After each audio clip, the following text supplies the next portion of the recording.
हमारे देश की राजनीति में आज भी डॉक्टर अंबेडकर बहुत प्रासंगिक हैं। आज भी हमारे देश के बड़े बड़े नेता उनके नाम पर पार्टियां बनाते हैं, उनके नाम पर राजनीति करते हैं, उनके नाम पर दलितों के वोट मांगते हैं, उनके नाम पर सरकारों में मुख्यमंत्री और मंत्री बनते हैं। डॉक्टर अंबेडकर के नाम पर संविधान बढ़ाने की लड़ाई लड़ी जाती है। हर नेता अपने आप को डॉक्टर अंबेडकर का सबसे बड़ा अनुयायी बनना चाहता है। डॉक्टर अंबेडकर के नाम पर आज भी हमारे देश में बहुत कुछ होता है। तो आज मैं आपको उनके ही विचारों से रूबरू कराना चाहती हूँ। डॉक्टर अंबेडकर की विचारधारा बहुत बड़ी थी, लेकिन हमारे देश के लोगों के सामने उनके बहुत ही लिमिटेड विचार सामने रखे गए थे। तो कुछ बातें ऐसी हैं जो भीमराव अंबेडकर के बारे में, उनके विचारों के बारे में, उनकी राय के बारे में इस देश के लोगों तक पहुंची ही नहीं है। हालांकि लोगों ने उन विचारों में से भी अपने काम के विचार निकाल लिए हैं। जैसे कुछ नेताओं ने उनके ऐसे विचार निकाले जिससे दलितों की राजनीति हो सके, कुछ विचारों से वोट लिए जा सके, कुछ विचारों को संविधान के साथ जोड़कर संविधान को बड़ा मुद्दा बनाया जा सके। लेकिन डॉक्टर अंबेडकर इससे भी कहीं ज्यादा बड़ी शख्सियत थी। वो देश के लोगों को बहुत कुछ बताना चाहते थे, और ये सब बताने के लिए ही उन्होंने एक पुस्तक लिखी जिसका नाम है पाकिस्तान और द पार्टीशन ऑफ इंडिया। आज हम इसी पुस्तक के बारे में कुछ बातें करेंगे। तो अगर अब तक आपने हमारे चैनल को सब्सक्राइब नहीं किया है तो अवश्य करें। पाकिस्तान या भारत के विभाजन में डॉक्टर अंबेडकर ने ब्रिटिश राज के तहत मुस्लिम समुदाय की स्थिति और उनकी राजनीतिक आकांक्षाओं को लेकर गहरी चिंता व्यक्त की थी। उन्होंने ये स्वीकार किया था कि भारतीय मुसलमानों की एक अलग पहचान और सांस्कृतिक धारा थी, लेकिन साथ ही उन्होंने ये भी कहा कि विभाजन भारतीय समाज के लिए खतरनाक साबित हो सकता था। अंबेडकर के अनुसार अगर विभाजन हुआ तो इसका सबसे बड़ा नुकसान भारत के हिंदू और मुसलमान दोनों समुदायों को होगा, क्योंकि ये एक सामाजिक और सांस्कृतिक विभाजन के साथ साथ एक राजनीतिक संकट भी पैदा करेगा।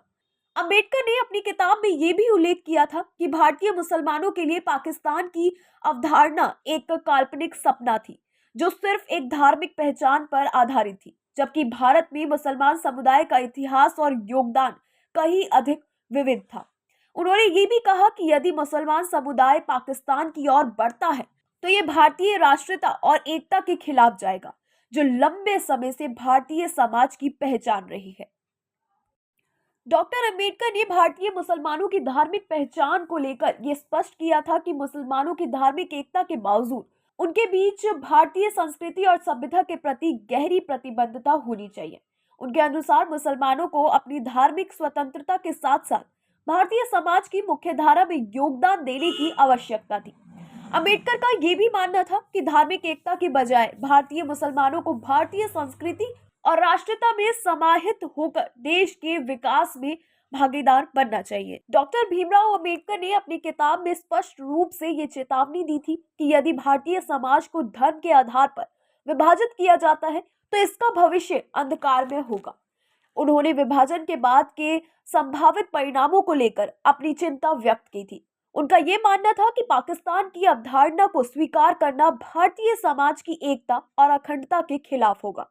उन्होंने ये भी कहा था कि विभाजन के बाद मुसलमानों को एक स्वतंत्र राष्ट्र का सपना नहीं देखना चाहिए, बल्कि उन्हें भारतीय समाज में अपने स्थान को मजबूत करने की आवश्यकता है। उनके अनुसार विभाजन के बावजूद भारतीय मुसलमानों के लिए यह जरूरी था कि वे भारतीय समाज के अंग बने रहें और सामाजिक आर्थिक विकास में योगदान देते रहें।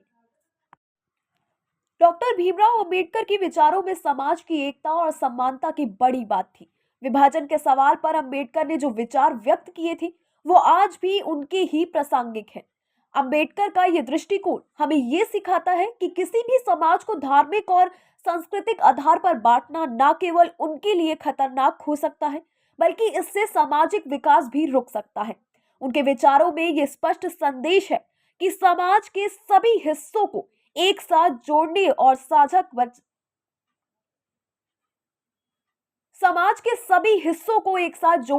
साझा पहचान बनाने की आवश्यकता है, ताकि देश का समग्र विकास संभव हो सके। डॉक्टर अंबेडकर की पुण्यतिथि पर उनकी किताब पाकिस्तान, ये वाली जो लाइन मैंने बीच में स्टार्ट करी है ना, ये लास्ट वाली काट दियो। बस समग्र विकास संभव हो सके, बस इस तक ही रखियो, ठीक है?